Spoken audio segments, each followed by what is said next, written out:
Can you tell us about this painting? Yes, Please? absolutely. Mhm. This painting is called The Mother of Exiles. It comes from a line from a poem by Emma Lazarus called The New Colossus, which was written in 1883. And that poem is at the base of the Statue of Liberty. I was interested in it because it's an iconic statue. It's sort of saturated culture. So you sort of think about its currency and its currency is it's sort of everywhere, the actual figure of the Statue of Liberty. So he sort of doesn't have much currency. But what had currency to me was what was written on the base of the Statue of Liberty and this poem. And it talks specifically about America being a sanctuary, about America being a place where immigrants are welcome. And it says, "Give me your tired, your poor, your huddled masses yearning to be free, the wretched refuse of your teeming shore. Send these, the homeless, tempest-tossed to me. I lift my lamp beside the golden door." And so there's another line that a little bit further on, I won't read the whole poem, but it says the mother of exiles.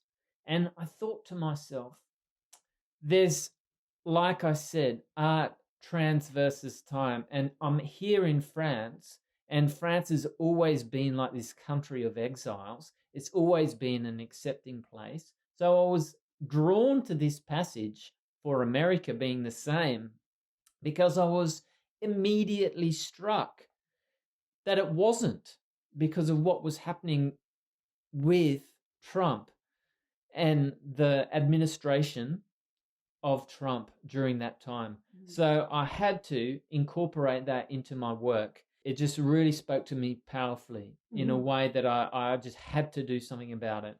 The statue marks 100 years of independence. So I thought that, that's a powerful symbol, and the powerful symbol that it's a statue, and that at the moment there's so much conversation about statues and about what they represent and what they represent to different people. When you see, for example, the statues being torn down with the Black Lives Matters movement, and also it relates back to, statues of Napoleon here in France and other statues of Winston Churchill in the UK that have been interesting me for a long time.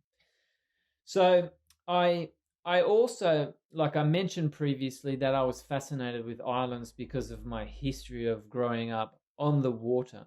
So I looked at Ellis Island and what it represents in terms of being the first place of arrival for immigrants, and literally the Statue of Liberty being the first image that people see.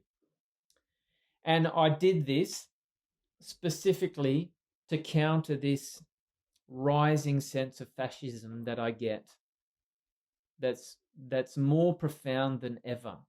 And it's true. It's a universal symbol, the Statue of Liberty. Everybody recognizes it. Yes. And in the actual painting itself, behind you, the grey swirling, the colours, what are you representing there in the painting? Well, I think that those colours also, that it also represents back to like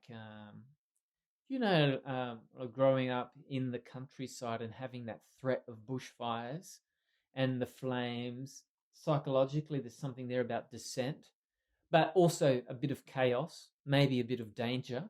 So for me, like grey is the colour of smoke. Sienna's like the colour of fire. Could be the colour of change. It could be civil strife. It could be those things.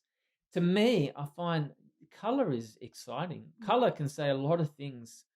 You can actually say a lot of stuff through colour, the way that you put colour together. So for me, I was like, oh yeah, okay, this is cool. Also, I love grey. I love what grey does. So I was just experimenting with the way that it looks on the surface. And the eye's drawn to the very centre. There's a perspective going back to the very centre. Yeah, I think that is the diagonality of the strokes and the large brushes and the way that the composition is set up.